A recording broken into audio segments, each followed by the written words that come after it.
Magandang gabi po. Sa pangalan po ng Ka-Business Family, nagpapasalamat po ako ng napakarami. Sa kabila po ng aking isang hindi pa sanay na content creator, vlogger, sila po ay tuluyang sumuporta sa akin. Sa pangalan po ni Boss Dave, Ka-Business Official, Ka-Business Family, sa Papa Dins TV, sa lahat po ng kagwang, ako po ay nagpapasalamat ng napakarami sa kanila. Sa lahat po ng aking mga bagong subscriber, God bless you all po. Pagpalain po kayo sa buong panahon ng inyong pamumuhay. Ngayon po, bilang isang tinangkilik nyo sa akin, ang akin pong mga panalangin na ginagawa ko po araw-araw bago ko harapin ang aking misyon. Dahil po yan ay hindi basta-bastang bagay, ako po ay nagdaraos ng pagpipray.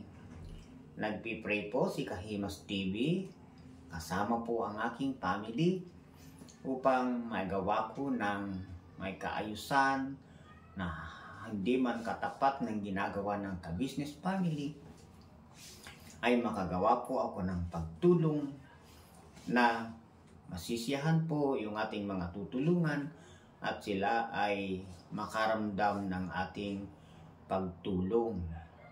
Meron na po akong mga panukala, meron na po akong mga pinasyalang mga kababayan natin na sila ay talagang nangangailangan.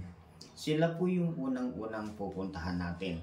Pagkatapos po ng 1 week na pagpipray, dahil lang sa yun po ang una kong hinihingi kay God na ako ay suportahan at ako ay gabayan ng maayos para naman may pagtagumpay natin ang ating misyon. Mga subscriber ko, kayo po ang aking tunay na pag-asa na magbibigay buhay sa aking paggawa ng content. At kapag po yan ay nasa online na, yan po ay nasa YouTube na, ay talaga pong sa inyo po ang aking pag-asa. Kayo po ang aking buong inaasahan, mga subscriber, na talagang ramdam ko po ang inyong mainit na pagtanggap sa akin. Sa kabila po ng lahat doon, ay meron po akong maikukwento sa inyo. Ang isa pong inabutan ko kanina na isang babaeng hilong-hilo. Hilong-hilo po siya sa kanyang pagkaedad na 63.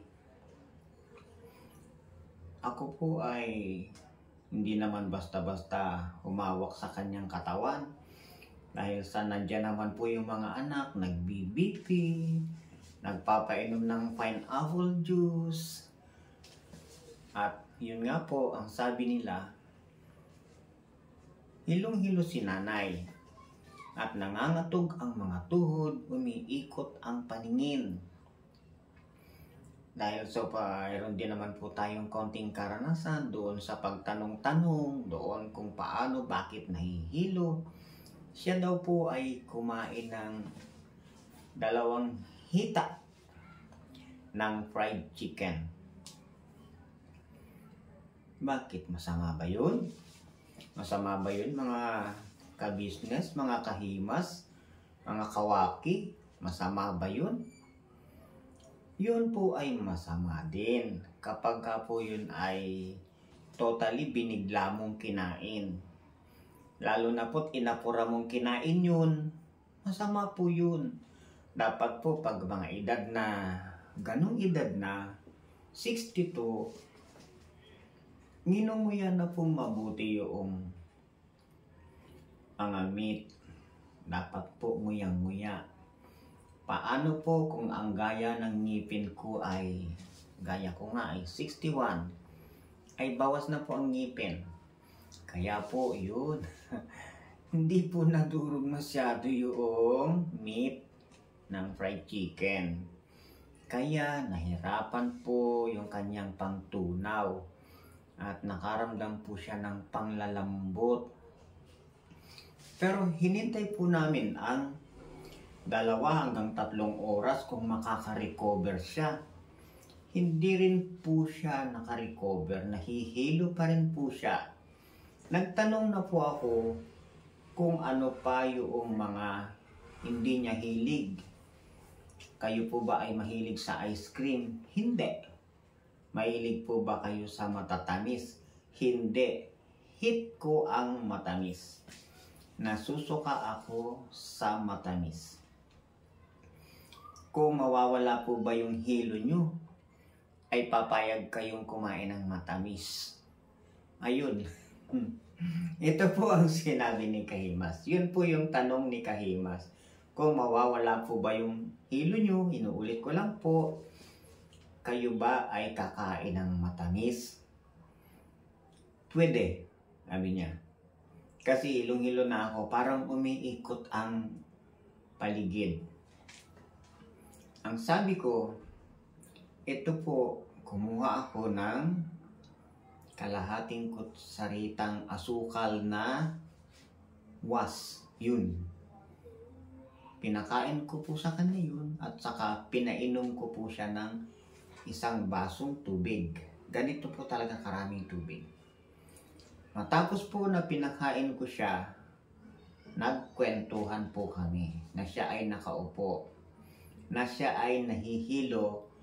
Paunti-unti na pong nawala yung kanyang hilo.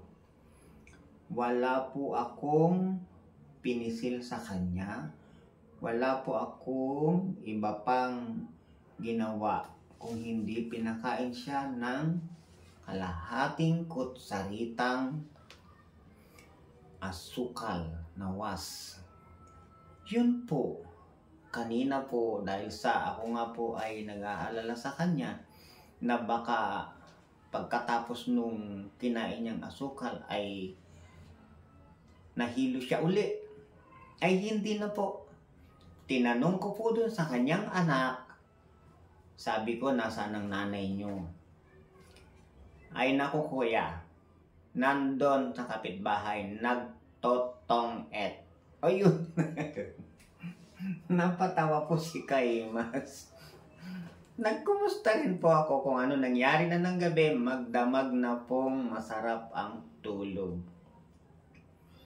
Dahil sa hindi po siya mahilig sa matamis, siguro po ay bumaba ang kanyang sugar.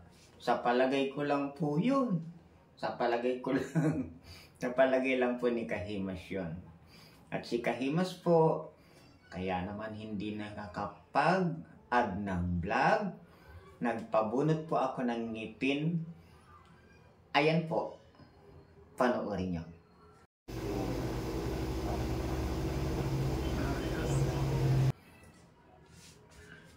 Saglit na seconds lang po yan na pinick up ko kasi po ang doktor ay hindi masyadong nagpa-expose sa video.